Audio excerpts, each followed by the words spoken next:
Hello and welcome back to the channel Held Dominance. Anthony here. Please remember to like and subscribe, and also click that notification bell if you're enjoying what you're seeing and if you want to see more. Coming up in this episode, we have the highlights between Wigan Warriors and Hull KR. Tonight's game is the opening of round 21 as Wigan face Hull KR in what is usually a great contest between two red and white teams. Just a quick recap on the scores from last week. Wigan were resoundingly beaten by Leeds Rhinos 42 points to 12 at this time last week's first game of the weekend. Then Castleford Tigers beat Hull FC 46 points to 18, with the Robins coming off a good come from behind victory against Warrington Wolves.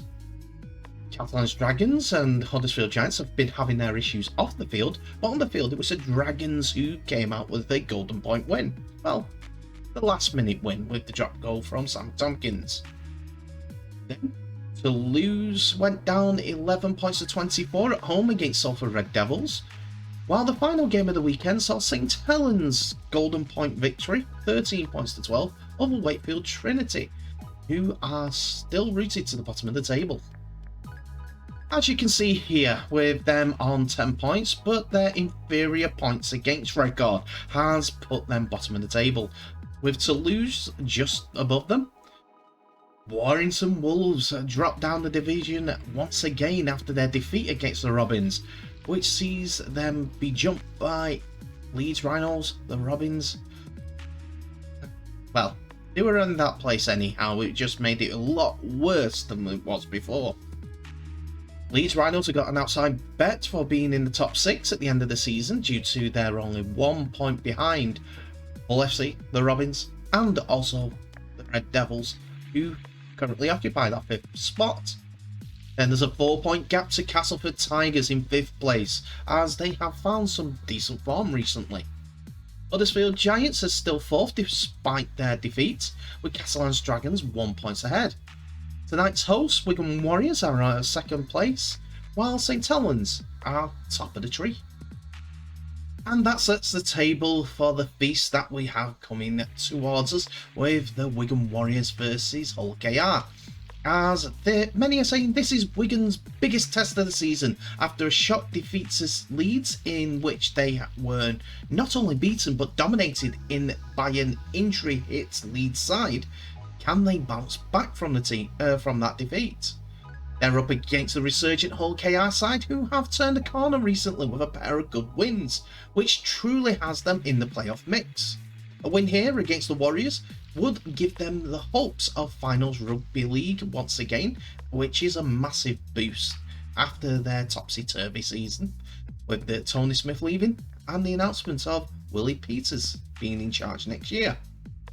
Despite the thumping defeat to Leeds last week, Matt Peets can't recall any of the big hitters, with Thomas Lulai, John Bateman and others still sidelined for the time being. So it will be the same 21-man squad as last week, but Patrick Mago should be back from illness that he had last week. Hull KR have 7 players more accustomed to playing in the Academy Rugby League or Reserves Rugby in their squad, as their injury crisis reaches their tipping point. Sean Kenny Dowell is still out and is joined by Ryan Hall, and some are saying that Mikey Lewis might miss the game. If Wigan can get back to what they do best, especially in attack, then Hull KR may have a rough night. However, should the Robins disrupt the Wigan attack, then they give themselves a big chance of victory. But with so many players out through injury for Hull KR, it will be a tough game for the Robins on this evening. And the big news is for the Robins, they are without their young starlet Mikey Lewis, as he misses out of this game due to injury. And there are 16 others on the treatment table for Hull KR.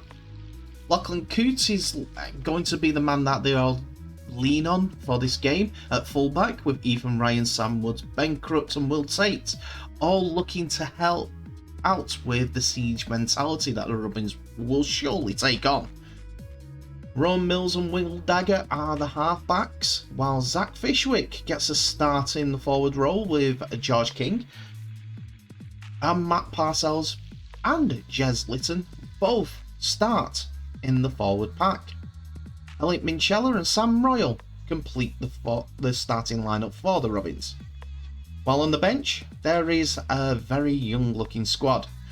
Apart from Will Mayer, Phoenix Laulu Tongagai, PLT to everyone's QLT, returns to the bench after being out on loan at a few clubs this season, while Charlie Cavanagh and Connor Moore come into the bench.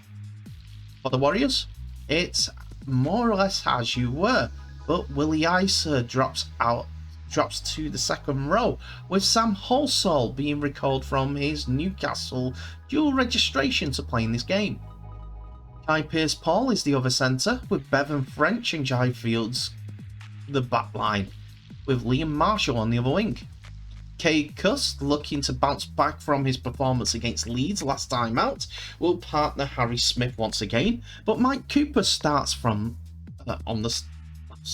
is a starting forward today. Liam Farrell and Morgan Smithies with Liam Byrne complete the team lineup for the Wigan Warriors. Patrick Mago has overcome the illness and goes onto the bench with Cade Ellis, Oliver Partington and Brad O'Neill, who all come in for Ethan Haddad and Joe Shorrocks, who misses out.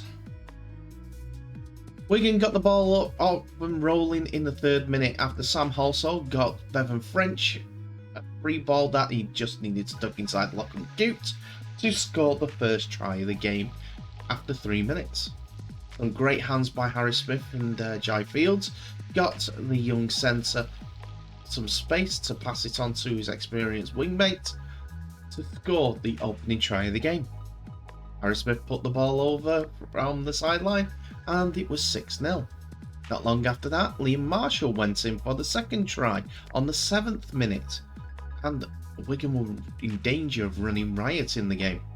It was a great pass by Cade Cust. You see it here, a couple of double pumps to find the gap for Liam Marshall to go over in the corner. This left-hand edge started to get more ball, and Marshall received a field pass, and he's kicked back inside when the gap started to close.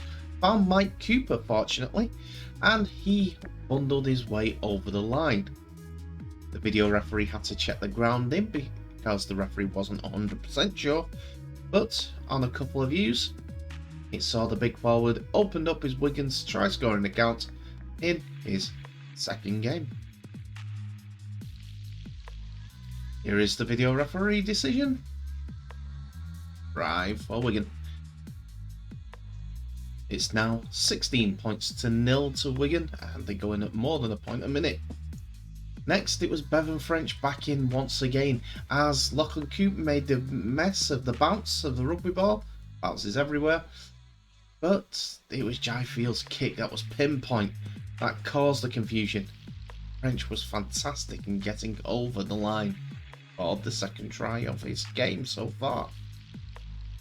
Could have been a lot more if Wigan hadn't took the foot off the gas. And after QLT, some PLT kicked the ball into a gap and got the ball to himself. It was that man Coote, and then a kick across from Ron Milne that found Ethan Ryan, who went over in the right corner. And Ryanair was in flight once again. Just keeping the ball alive, and just tight defence of Wigan and Kai Pearce-Paul 2-on-1. Next, it was another Wigan try in the second half as they led 20 points to 6. But it was all off the cuff, and at this moment in time, Bevan French thought he had no gap, and a back heel that wasn't intentional by Liam Marshall was picked up again by Bevan French, and he passed out wide for Kai Pearce-Paul, who dotted the ball down over the line. Tried to work the ball wide, Bevan French came back inside. No tackles from the whole men as the Wigan winger just wouldn't stop moving. His kick inside was not taken properly by Liam Marshall. And then it was just left to the big centre to get on the end of the Bevan French pass, with a bit of help from Morgan Smithies to score in the corner. Great effort. Wigan kept coming as the next try scorer was Liam Marshall once again. On the 51st minute, it was a great passing that got the winger in some space and he dived over in the corner. This was more of a team move. Cust found Smith, who found Farrell, and then sets the winger up for his second of the game on the 51st minute. 30 points to 4 came to 36 points to 4 as Bevan French dived over in the corner. It was the 64th minute and the on fire Wigan winger scores a hat-trick, his 8th of his rugby league career. Next it was all power as Patrick Mago gets the reach over there, as you saw, for a try. His first in Wigan colours, and it's a popular one as the big forward was only signed at the beginning of the season for Wigan Warriors. 72nd minute, and Wigan's lead is extended again to 38 points to 4. Almost confusion at the half-back row, but Big Mago did everything himself, beating 5 to get the ball over the line. Wigan sealed it with one more try. This time it was to Liam Marshall. A wicked bounce deceived the replacement OKR fullback, and he just gambled Liam Marshall and got on the end of the ball. Misjudged pass. Misjudging the bounce was the key to this all try and OKR. And it's full time at the DW Stadium with Wigan Warriors coming out with a victory, 46 points to 4 against a very depleted OKR team. And that's it for another episode, ladies and gentlemen. Thank you so much for watching. Please remember to like, subscribe and share this video worldwide, as well as clicking the notification bell for any updates on new videos that may be coming your way. Tell me what your thoughts are of the game tonight. If you watched it in the UK, and hopefully my highlights have been able to give you up to speed on how each team have done. Another team with with bad luck, OKR. Tell you, they finished the game with 12 men. Injuries to young players, dislocated knee cap as well. They had one on the field at their place with Joe Westerman, and now they have one of their own with a young lad. Got relocated, so they'll have to check on it, make sure everything's okay. But after that, he might be fine. Have to see. Sam Powell went off. He's going to have a scan on his ankle. He said that he needs one. He's in that pain, but hey ho. But 12 men OKR. Matty Pete said that they lost respect for the game. Didn't do the Wigan team didn't do enough in the early part of the sets to justify all the flicks and tricks that went on during the game, no matter how spectacular and if any game off. So, comment section is open. Tell me what your thoughts are on the game and the highlights. But I'll leave you there by saying thank you so much for watching. Please remember to share this video worldwide. I wish you all the best. So please stay safe, and I'll see you in the next episode.